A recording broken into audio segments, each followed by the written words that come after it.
a good day.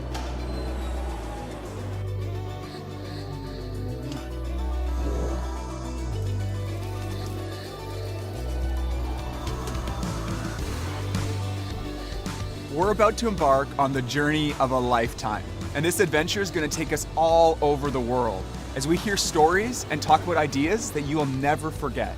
Alpha is a series of sessions designed to engage us in a conversation about some of life's most important questions. This isn't going to be a lecture where we do all the talking. It's a conversation. Everyone will have a chance to ask questions and share their thoughts. We're so excited to go on this adventure with you. But before we go any further, I'm Jason, and this is Ben, and we want to welcome you to Alpha.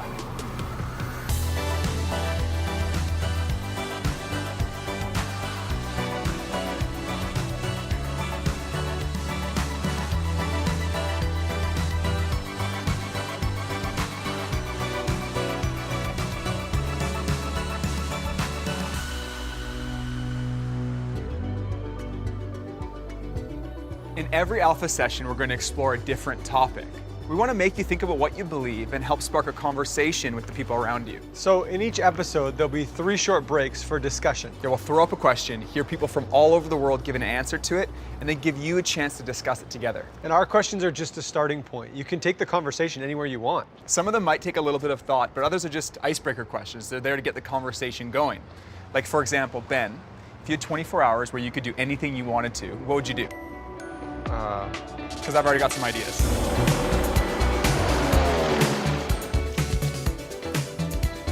Wait, could I bring friends? As many as you want. We talking unlimited money? Oh yeah, unlimited funds. Unlimited funds. I don't think this is a good idea. It's a bad idea. Pick another one. Okay, new idea.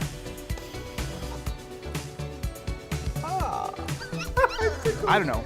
I'd play with a bunch of tigers. Okay, I'm just gonna spitball now. Okay. Thinking out of a helicopter. Yeah. In a snowmobile. Okay, Down a mountain. yeah. Off a cliff. Parachute. Sticks the landing.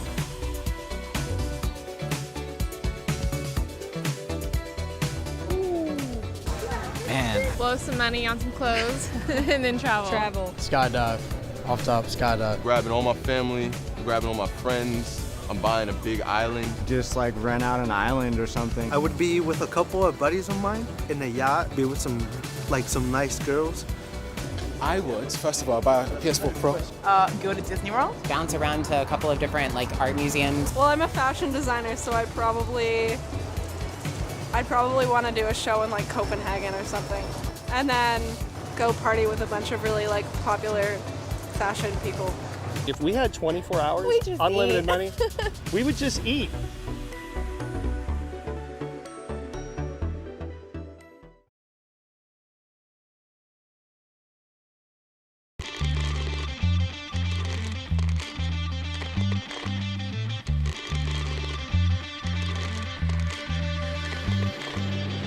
Life is busy. Tons of things happen in our lives every day. And in a 24-hour period, we ask ourselves so many different questions like, what should I eat? What should I wear? Or who should I hang out with? Sometimes we ask bigger questions like, what do I want to be when I grow up? Who will I marry? Or where will I live? But every once in a while, we ask ourselves those even bigger questions. Questions like, why am I here? What's my purpose? And is there more to life than this? The reality is, there aren't a lot of places we can go to explore life's biggest questions. So on Alpha, we want to create a space where we can talk about those kind of questions in a way that's open and honest. In each session, Jason and I will look at a different topic, and we'll talk about it from a Christian perspective. Now, I know that just mentioning the word Christian may bring up a lot of questions, and you may be thinking, am I going to be the only one here who doesn't believe all this stuff, or who isn't a Christian? Yeah, and if that's you, then you're in the right place, because Alpha is specifically designed for people who wouldn't necessarily call themselves Christians. I know for me, growing up, I wasn't very interested in church or Christianity. I just thought the whole thing was boring. I imagined old people singing old songs, reading from old books, and drinking tea together. I just never really imagined myself as... I love tea. You just mentioned tea, and then it popped in my mind that I tried this new iced, sweetened green tea, a little bit of lemonade in there. That sounds delicious. It's so refreshing, and Did you get it here? Or where? I got it local. When I first really started thinking about Christianity, I wondered if the whole thing was even true. Like, are there any intelligent reasons to believe this stuff? And I guess also it just didn't seem to have any relevance in my life. I used to ask myself, like, how could a story about someone who lived 2,000 years ago on the other side of the world have anything to do with my life today? I heard someone say that in each one of our hearts, it's like we have a happiness bucket that we're constantly trying to fill. It can sound like this. If I just had more money or nicer clothes or a new girlfriend, then I'd be happy. Yeah, or if I just got better grades or knew all the right people or had like the perfect job, then my life would be totally complete. But the weird thing is, no matter how much stuff we try to fill our happiness buckets with, we're still left wanting. And as good as those things can be, we can't shake the feeling that there must be more to life than this. It's like there's a void in each one of our hearts. There's this deeper, even spiritual hunger that we're all trying to satisfy. Jesus Christ, who's the central figure in the Christian faith, said this. He said, "I am the bread of life." And it's as if he's saying, I'm the one who fills that void. I'm the one who satisfies that hunger. When I was young, at the age of about 12, my mother had a major nervous breakdown, and she was hospitalized for extended periods of time. My father also struggled with alcoholism. I had 2 brothers, and we were basically left in many ways to raise ourselves. Those experiences marked me, and going to bed at night, I remember through my tears saying, "God, if you're there, I hate you." And I decided the childhood that I had was not going to be my life. At the age of 18, I committed to the idea of becoming a millionaire by the age of 30. So by the age of 35, the idea of being a millionaire had been achieved. I owned a company with over 500 employees. I had a beautiful home, beautiful wife, 2 kids. I could go where I want, when I wanted. I had way more money than I ever hoped for, but I wasn't happy. And I realized that there's still a deep darkness inside of me, a void. So now I'm forced into this really profound, deep journey. Like, what's life all about? I have epilepsy, and for some reason, I started having seizures more frequently. We have a lady who worked for us at that time in our home. Her name is Bonnie, and she was a very sweet lady, a Christian lady. Bonnie saw me after having a seizure one day, and she called my wife and she said that God had told her to come pray for me. And I said, well, I know it's not going to do any good, but I like Bonnie. So she prayed for us, and for some reason I cried through that process. Didn't know why I was crying, but Bonnie left and we thanked her for coming over. So the next day I saw a friend, a neighbor, who went to the same church Bonnie does. And I asked my friend, I said, "Hey, are you going to church tomorrow?" And he says, "Yeah." I said, "Well, do you mind if I come with you?" He says, "Sure." He was quite happy to bring me. So the next morning we're standing in church together. And as the worship music begins, for some reason I begin crying. And I'm doing everything in my power not to cry, but tears are running down my face. And in that moment, for the first time, God's love for me was so real. The reality that He loved me was nothing short of completely and totally mind-blowing. I worked hard and pursued wealth my whole adult life, trying to fill a profound emptiness inside of me, a darkness that I walked with every day, only to discover that emptiness could only ever be filled by a relationship with the living God. Everyone experiences this longing in a different way. And some of us might not even feel that there is that deeper longing. Yeah, I met a guy called Mark who said, "It's like God has filled a void in my heart that I didn't even know I had until after it was filled." It wasn't until he experienced a relationship with God that he realized that it was the very thing his heart longed for. Because when you experience God's love, it changes everything. I heard it described in a song one time like, life goes from black and white to color all around. All is new. I could play the song if you want. I mean, I got it on my phone. Yeah. Play This Is Living by Hillsong Young and Free.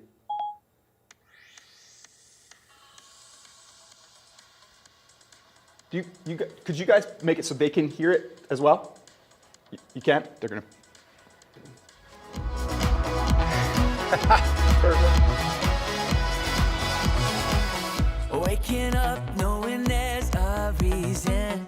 Coming home to see Mom cook some nice, delicious African foods. I love food. Food, mostly. Gorditas. Eating. Oh man, marijuana, women, Mainly music. women that smoke marijuana.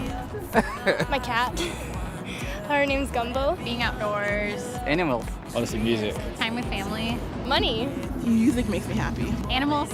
I guess you can't really buy happiness, but you can buy things that make you happy, kind of. Shopping. Being with her. Coffee. Other people laughing. That's just fun, isn't it? Especially people that have ridiculous laughs. This is living now.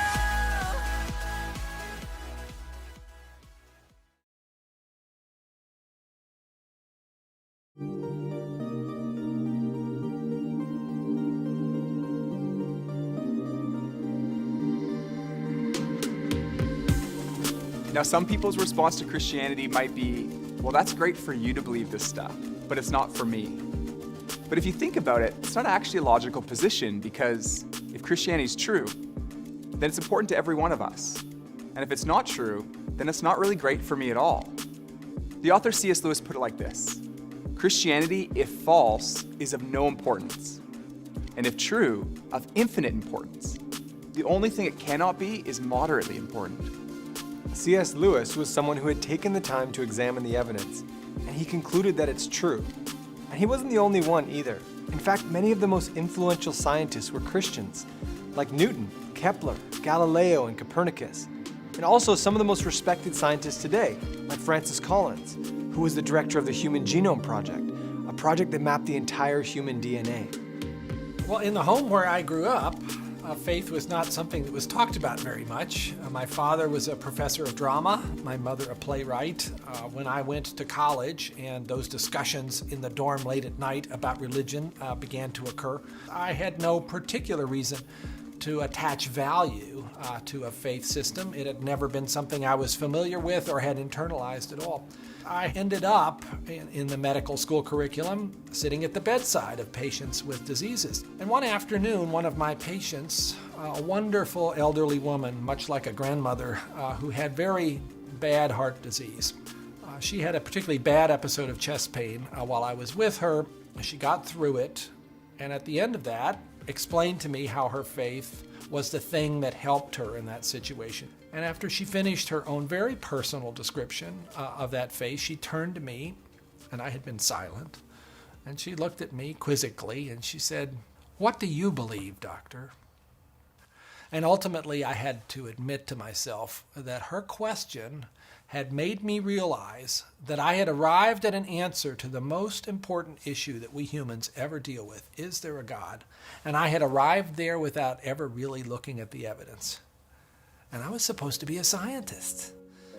If there's one thing scientists claim they do is to arrive at conclusions based upon evidence. And I hadn't taken the trouble to do that. I thought Christ was as much myth as history, and I realized after reading more about it, this was a historical figure upon which we have a great deal of evidence for his existence and his teachings, and even his rising from the dead in a literal way.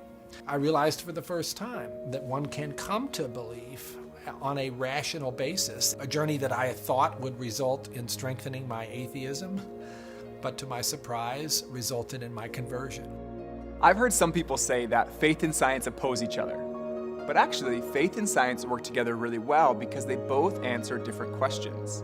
They both offer explanations about the world that complement each other. Science looks at how things work and describes the laws of the universe. Faith helps make sense of questions like, why do we exist and what's the purpose of life? We'll let our friends Jazzy and Landry explain this a bit more. Okay, so I had this cake that I just finished baking, and I want to give it to my friend, Landry. Now, if Landry was a scientist and examined the cake, he'd be able to tell you a lot about it, like what it was made of, how it was made, and maybe even when it was made. But he couldn't tell you everything. He couldn't tell you who made it, and more importantly, why it was made. Only the creator of the cake can do that. Only I can tell you I made that cake, and I can tell you why I made that cake. I made it for my friend Landry because he loves cake. Thanks, Jazzy. And it's the same with this universe. Only the creator can reveal who made this world and why it was made. And on Alpha, we're gonna explore those questions of who and why. What would I ask God? How many other planets have intelligent life? Probably, how'd you do it? How it all started. what eternity looks like. How much wood could a woodchuck chuck hit? Well, no, I don't know. I really don't know. Why is there so much war? Who are you? Would I be rich? If we have free will, but you know what's going to happen, how does that work? Why did you make life so tough for some people? Where are you? That's probably what I would ask. What is the meaning of life? Is there something after now, this life here in the world? Is there something after that? Are you the only one, or are there any more of you out there? Why he created mosquitoes. Why? Why? I mean, why, really?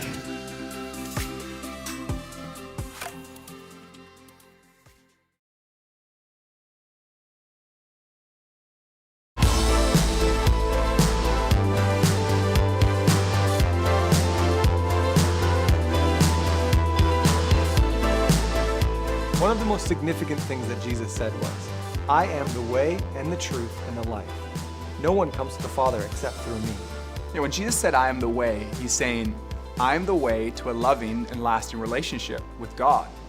A relationship that fulfills that longing we all have to be loved and accepted. When Jesus says, I am the truth, he's not just talking about head knowledge, like memorizing a list of facts about God. It's heart knowledge too. He's saying that truth is personal. You can know God personally. Yeah, it's the difference between knowing facts about someone and actually knowing them. Imagine for a moment that I didn't know Ben personally, but I started following him on social media. I'd find out pretty quick that he's surprisingly tall.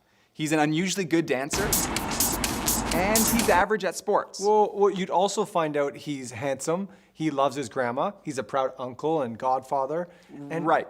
And even if I looked at every single one of Ben's posts, that would just be head knowledge. And that's way different than the personal experience of being friends with Ben for the past 15 years. And what Jesus is saying is that it's possible for us to know God like that, like we know a real friend. And understanding this, like realizing this about Christianity, changed everything for me. I used to think that Christianity had no relevance in my life, but now it's the opposite. Nothing has had a bigger impact on my life today than my relationship with God. Lastly, Jesus says, I am the life. Ultimately, he's saying that he is the only one who can truly give you full life. Not that it'll all be easy, but that in him we find a life of meaning and fulfillment, a life without guilt or shame. Yeah, we all know those feelings of guilt.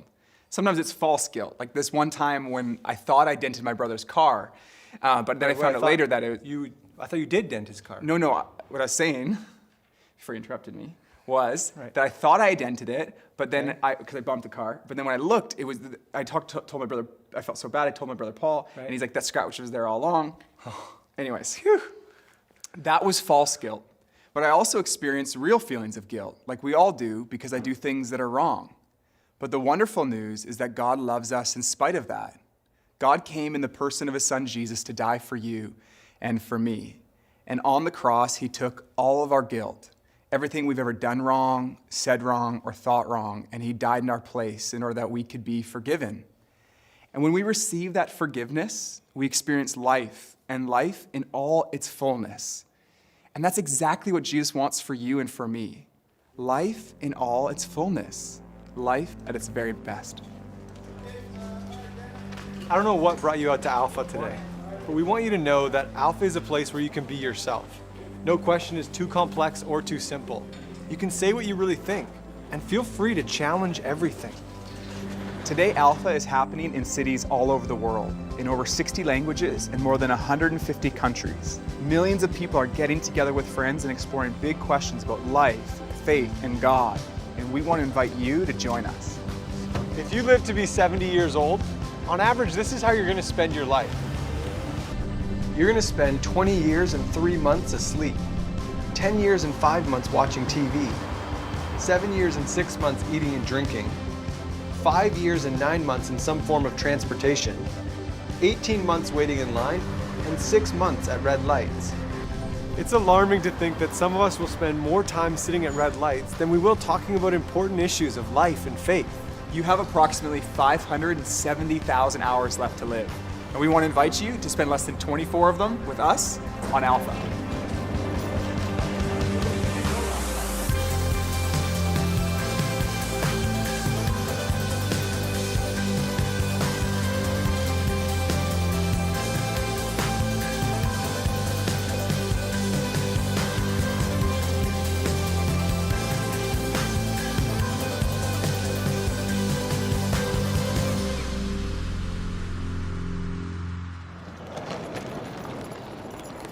what time's our flight at? 6. That's 5 hours from now. What would we do for 5 hours?